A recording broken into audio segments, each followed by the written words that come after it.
Bukod naman sa presyo ng petrolyo, problema pa rin ang mahal na presyo ng bigas. Kaya ang ilang grupo nananawagang buwagin na ang National Food Authority o NFA. Siguro kasi itong pababain ang presyo ng bigas. Nasa frontline ng balitang yan si Shaila Francisco. Halos araw-araw ang pila sa Kadiwa store na ito sa Cagayan de Oro para bumili ng bigas na 38 pesos kada kilo. Ganyan din ang sitwasyon sa ilang pamilihan sa Bulacan at Dumaguete na nagbebenta ng parehong bigas. Meron din yan dito sa Commonwealth Market sa Quezon City. Tulong ito ng Philippine Rice Industry Stakeholders Movement o PRISM, ngayong mas nagmahal pa sa 50 pesos kada kilo ang pinakamurang bigas sa ilang pamilihan sa bansa. Kaya si Criselda, pinakyaw na ang pamimili ng 5 kilong bigas.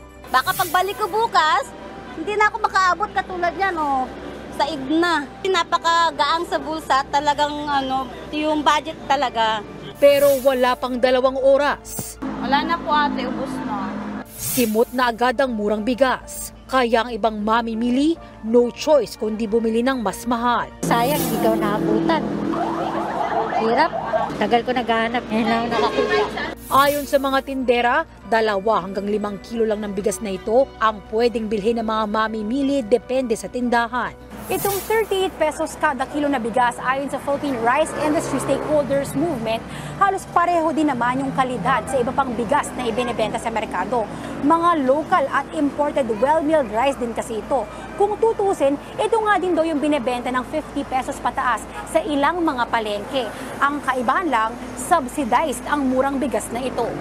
Sabi ng Samahang Industriya na Agrikultura o SINA, maiiwasan sana ang pagsasakripisyong ito ng pribadong sektor at pagtitiis ng maraming consumer sa mahal na bigas kung umaksyon lang agad ang National Food Authority. Hindi raw kasi bumili ang NFA ng bigas sa mga lokal na magsasaka na pwede sanang panabla sa mas mahal na bigas. Kaya panawagan ng SINAG, buwagin na ang NFA. Hindi nila ginawa yung mandate nila na bumili ng palay. So yun ang bottom line dyan. Hindi pala sila bumili ng palay sa ating magsasaka, no? And nalaman din natin na sa India sila nagni-negotiate ng bigas. Si Senator Cheese Escudero, sinabing dapat palakasin na lang ang NFA. Maliit daw kasi ang budget nito kaya imposible raw na makabili ito ng palay sa local farmers sa mas mataas na presyo. Bukas naman si Senator Coco Pimentel sa ideyang buwagin ng NFA, lalo't kung di naman nila nagagawang kanilang mandato. Dapat din daw tiyakin ng ahensya na ligtas pang kainin ang natitira nilang stock ng bigas. Pero tinabla naman ni Senator Cynthia Villar ang isinusulong na pagbuwag sa NFA.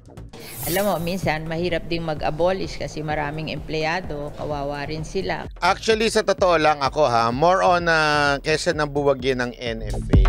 Tama yung sinabi ng isang maganda ho ito yung sinabi nito.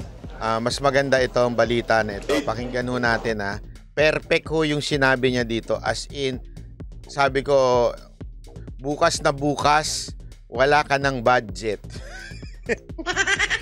Totoo. Wala na, hindi ka nakasali. Hindi ka nakasali. Ano yan may dyan sa camera kasi may kanya-kanya yan may kanya-kanyang grupo. Pagka-close ka ng speaker, dito ka lang. Kaya siya, kinontra niya si Marcos, doon ka na, hindi ka nakasali. Sigurado yan. Tingnan nyo Curious, how many undersecretaries in the DA? 8 undersecretaries. And the 8, from a management point of view, how often do you meet? The USEC, so there's a direction, you're looking at your short-term, mid-term plan. How often do the USECs get together and really talk details? Well, every 3 months with our management group. Every 3 months. But daily we meet as often as we can. So, sir, in the last 3 months, or let's say the last 6 months, you've had 2 meetings with all the USEC. How many of those 2 meetings was the president present? None.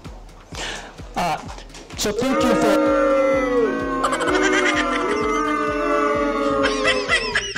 Yari ka! Yari ka! Bukas na bukas! Booking Sabi ng DA, ilang kayong USEC? Ganito kami kadaming USEC. Gaano kayo kadalas mag-meeting? Every 3 months. Wow, every 3 months? Sa nakaraang 6 na buwan, nakailang meeting na kayo? Sa 2. Oh. Sa 2 na yon, ilang beses umatin ng presidente? Wala.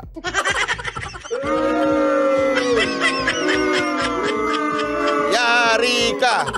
Yari ka! Kay Ma'am Shi! Yari ka! Ako po, yari. For your honesty, I think that's one glaring problem. There's advantages in having the president be the named secretary for department, but for a department with so many issues and problems, I don't think it's good governance, personally. I have the highest respect for the president. He means well, but I think we need a full-time secretary. What are your thoughts on that? I think we need a full-time secretary. Ano sa tingin mo, Yusek? Ako, yari siya dito. Sa mga tanong ganyan. Kung naman, pinapahamak mo kung sasagot mong yan eh. Sa tanong mong yan. Your OIC, we respect you, but what are your thoughts on that? You haven't met with the president, the named secretary, once in the last 6 months. I meet the president twice a week.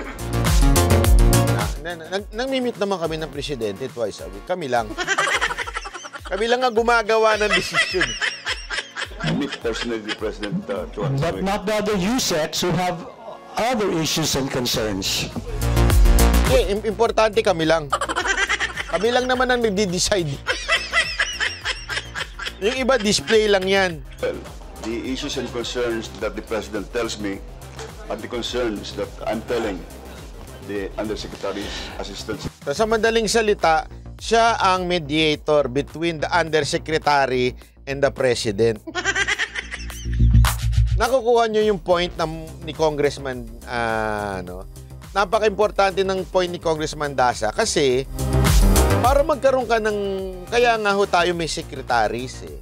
Diba? From the president to secretaries. Halimbawa, nung panahon namin, hindi naman every time mamimit ni presidente ang lahat ng USEC at ASEC ng PCOO even if they are under the office of the president. Tandaan nyo, PCOO is under the office of the president. That's why it's very important yung papel ng sekretary. Na si Secretary Martinon, yun, madalas niyang i-meet ang mga USEC niya. Okay, para every instruction of the president, dadaan ngayon sa secretary. That's the purpose na merong secretary. Ultimong yung secretary ng DA, hindi nakikipag-usap sa USEC niya, pinadadaan lang niya through another USEC, may problema tayo doon. Diba? Sa madaling salita, parang hindi hands-on yung DA secretary. At lahat na lang ng desisyon mula dito sa tao na to at kay presidente lang. And for that matter, even directors for that issues. Well, I'm curious. Like, for example, would the president know that the unutilized appropriations for 2022 was 6. Kasi nagpapalusot na si Yusek. So, binanatan siya ni Congressman Dasa. Alam ba ni presidente na ganito, hindi nagamit? At pakinggan niyo sagot. 7 billion pesos. Does he know that your unutilized appropriations for 2023 is about 36 billion? He knows. And what is Yes daw. Ano sagot ni presidente kung alam niya yon? he said about that? He is working it out with the department itself and the Department of Budget and Management. Okay. Does he know that DA made commitments to members of the House which were not complied? Does he know about that? Ayan. Alam niya ba na meron na pinangako na dapat makomply dito sa Congress? Yung pinangako ng DA? Sir? I don't know. Well, that's exactly my... I don't know.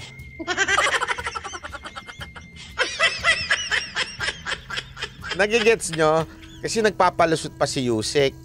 Ngayon, ipinapasok na ni Congressman Dasa yung mga malalalim pang mga katanungan tulad nga ng mga alam ba ng secretary na merong pinangako ang DA na dapat maayos. Hindi niya alam. Sabi niya, that's why we need a full-time DA secretary. My point. I think first is, for you to do a better service to this country, I think you really need to recommend to the President to find a full-time secretary who will face us daily, weekly, monthly. Sabi naman ni Congressman Dasa, that's why you have to tell the President that we need a secretary in DA who could meet the USEC weekly or monthly. Tas naputol na. Actually, alam ko na sasabihin ni USEC doon. Sasabihin niya, di ikaw magsabi, bahala ka. Ikaw na. Kaya mo sabihin yan kay Mamsi na maglagay na ng sekretary ng DA? O ikaw magsabi, bakit ako? Gusto mo masibak ako?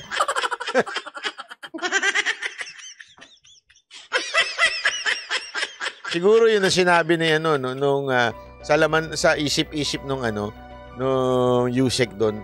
Ikaw naman congressman, alam mo naman na hindi ko pwedeng pakialaman yan eh.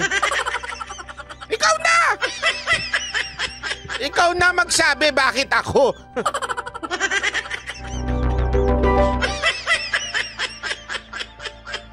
Sabi nung isa dito baka kasi marami pang ibang ka-meeting si secretary. Sabi ni Diego Latigo, iba ka-meeting ng DA secretary. Sila nako, delicates.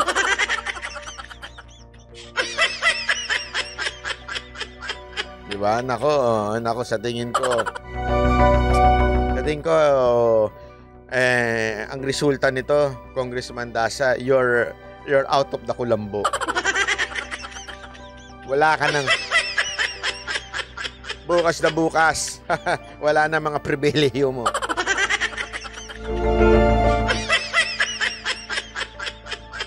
Alam mo, naawa ako dun sa USEC kasi hindi mo alam kung ano sasagot niya Ano sasagot ko ayaw. Di ba ikaw yun, di ba? Isipin mo, ano sasagot mo? Pag sasabihan ko yung presidente, sasabihin ko sa presidente, maglagay ka na ng sekretary, baka isipin pa nun, gusto mong maging sekretary. Di ba? Ewan ko ba? Alam mo, this is something very, very, very, very weird. Kasi we all know that there is a problem with food security sa Pilipinas You know that we need a secretary na really hands-on at magaling at matindi magtrabaho. Pero you're not putting a secretary doon sa departamento na yun. Bakit? Anong problema? Diba? Ibig sabihin, may interest ka talaga dyan sa departamento na yan, Mr. President. What is your interest in DA? Honestly. Kahit panahon pa daw di umano. Nung panahon ni Pangulong Duterte, isa yan sa hinihingi mong departamento na gusto mo daw di umano, allegedly. Yan ang kwento-kwento na gusto mong maging secretary ng Department of Agriculture nung panahon ni Pangulong Duterte. Is that true? Di umano. Sabi ni Bright Naria, bukas na bukas, Congressman Dasa, terorista ka na.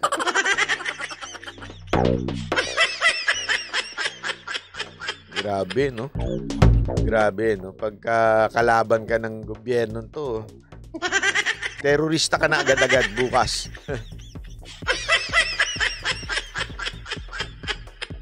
Asa na kaya ang presidente natin, Ngayon nagkakagulo pagdating sa PNP, pagdating sa mga kapalpakan sa Bucor, kapalpakan sa bigas. Asan ang presidente natin? Hindi ako, nagtatanong lang ako. Kasi wala na nagtatanong Hindi, alam mo, nung panahon ni PRRD, mawala lang siya ng 1 linggo. Hindi lang huminga si PRRD ng 1 linggo. Hindi lang siya magbitaw ng salita ng 1 linggo. Lahat ng media, nasaan ng Pangulo? Nasaan ng Pangulo? Nasaan ng Pangulo? Ngayon, parang kinainan ng lupa, hindi pa. Yung mga media, wala. Yung mga dilawang maiingay sa Twitter, wala. Hindi nyo napansin yun? Hindi ba?